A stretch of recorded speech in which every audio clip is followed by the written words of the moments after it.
Hello and welcome. You're watching Medically Speaking with me, Meenakshi Upreti. It's a very special edition. This is a time when dengue cases are on the rise. Hundreds of cases coming to the fore. What's the reason? What are the precautions? And how do we protect ourselves against dengue? If you do get dengue, what are the symptoms to watch out for and the treatment? We'll discuss all of this and more with Dr. Mahesh. He's a professor of medicine at the Safdarjung Hospital in the national capital. Thank you, sir, for joining us. Very first questions. What are the symptoms which one needs to watch out for, sir? End of the day, when we speak of dengue, it can easily get confused with a common virus like fever, perhaps even the coronavirus. How does one know that they have dengue, first of all? Yeah, thank you for having me. I think it's a very important subject or topic which you've chosen because of this a bit rising cases of dengue which we are seeing nowadays. As far as the symptoms are concerned, let me start with this: that most of the time, the patient will just have symptoms of a normal or usual viral fever. So when I say a usual viral fever, I would say a fever, body aches, some malaise, some decrease in appetite, and most of the time the patient will recover out of this. But some patients might progress further, and these are the patients which need to be a bit careful and need to know when to consult their doctor. So when I say this, the patient should be looking out for persistent vomitings, pain abdomen, any rash which he sees or dots, red spots on the body, maybe any site of bleeding, which even if it is a minute bleeding, he should look out for these things. And these are the patients that should report to the doctor. And Right. as you rightly said, it's very difficult to differentiate dengue from other viral fevers just based on the symptoms of the patient. And sir, in dengue, the fever also can rise phenomenally.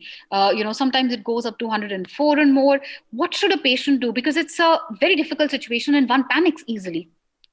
Yes, the name of dengue, I think, just creates panic amongst patients at large.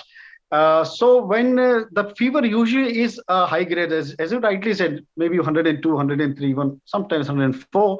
So the patient should not medicate on their own. The only medication which I would say they can take on this paracetamol, which is quite safe, because it has been seen that other analgesics or other antipyretics, or when I say antipyretics, I mean drugs which decrease fever or drugs which a patient might take for body aches or something.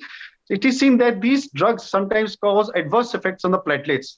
So the only drug which is recommended in such patients is paracetamol, and the patient should only take paracetamol and cold sponging. And beyond that, it is advisable to consult your doctor.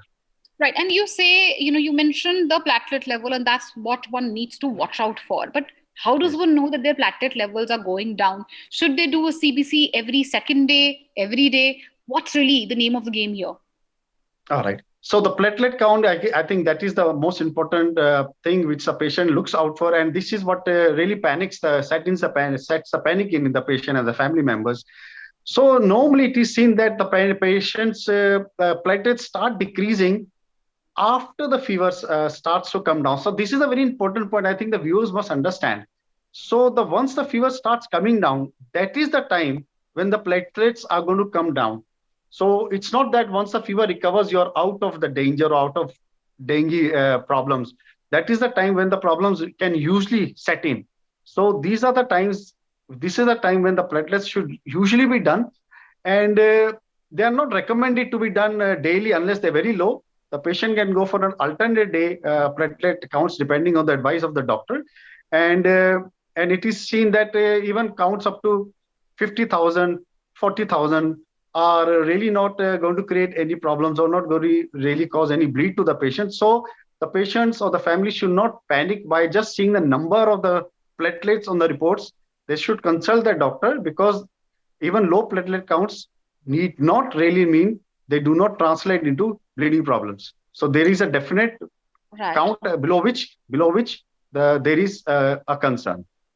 Right. Also, platelet transfusion, Yes. common, easy.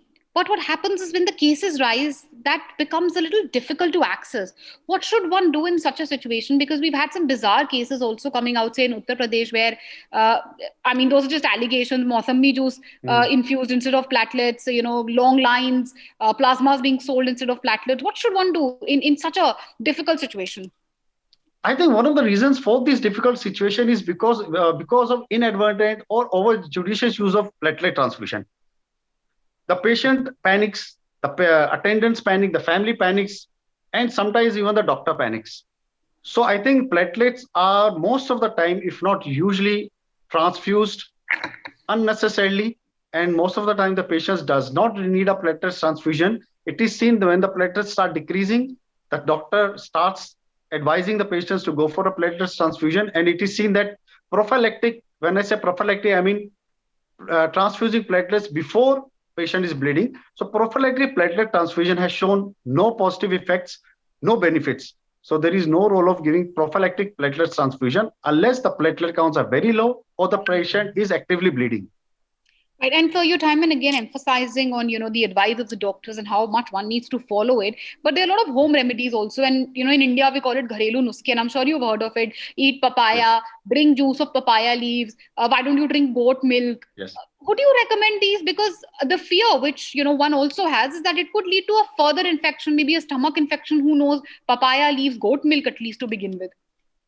You rightly said. I mean, there is a huge demand for papaya leaves and all these goat milks and everything. And there is a belief in our society that these do help to increase the platelet counts.